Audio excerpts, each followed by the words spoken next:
Salut! Aujourd'hui, je vais te partager un petit quelque chose qui m'est arrivé la semaine dernière et qui m'a permis vraiment de comprendre un enseignement sur lequel j'étais tombée quelques jours auparavant. Euh, Mon conjoint, Benoît, suit actuellement une formation. Et comme j'adore apprendre et que le sujet m'intéresse énormément, j'écoute certaines formations avec lui. Et à travers cette formation-là, le formateur énonçait la phrase suivante. Il disait qu'il arrivait souvent qu'on soit accro à nos émotions fortes. Et je me disais, c'est intéressant. Ça vaut la peine de s'arrêter à ça et d'y réfléchir. Les émotions fortes qu'on considère comme positives, oui, je comprends. Mais je ne voyais pas vraiment de quelle façon on pouvait être accro à nos émotions négatives. Et cette semaine, il m'est arrivé justement une petite aventure. Je revenais de mon travail, j'étais sur l'autoroute, tout allait bien. Et j'étais sur la voie de gauche, puis il y avait un remorqueur qui était en diagonale de moi vers la droite, vers l'avant. Et à un moment donné, soudainement, sans prévenir, sans mettre de clignotant, rien, il décide de me couper et il se tasse vers la gauche, tout juste devant moi, de façon très cavalière. Et sur le coup, j'étais vraiment furieuse. J'étais...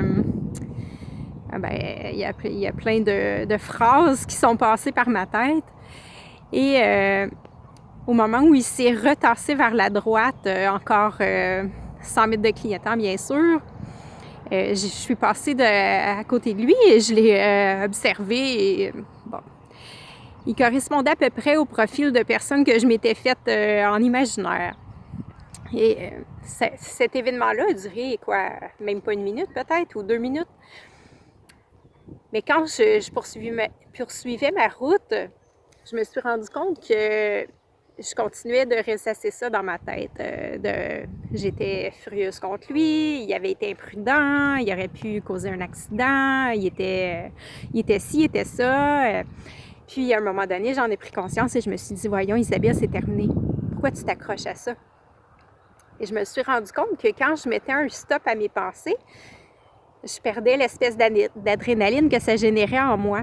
C'était comme plus fort que moi. J'avais vraiment envie de revenir à mes pensées pour continuer de le dénigrer, pour continuer de déverser ma colère sur lui, finalement. Et c'est là que j'ai pris conscience que l'enseignement était vrai, que l'émotion que je vivais n'était pas nécessairement quelque chose qui me paraissait positif, ça même pas du tout. Mais quand j'alimentais mes pensées, ça générait une certaine adrénaline à l'intérieur de moi.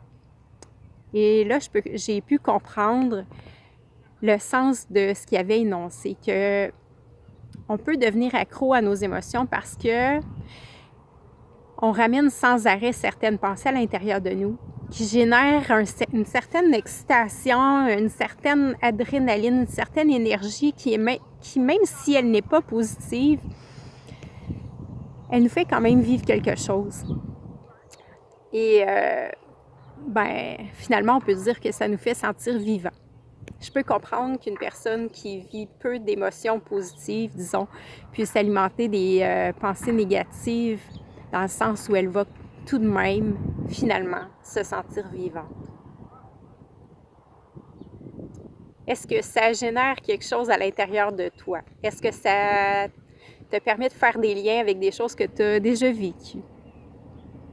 Ce que je pourrais dire, c'est que j'en ai pris conscience, puis je me suis rendu compte, malgré tout ça, que j'ai vraiment lâché prise là-dessus, que j'ai laissé ces pensées-là s'envoler.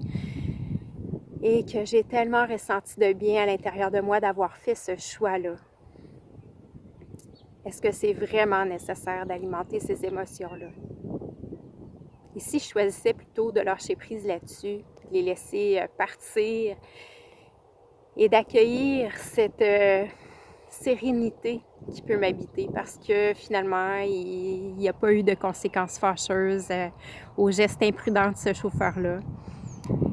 Et en même temps, ben c'est pas arrivé pour rien. Ça m'a permis de faire un constat.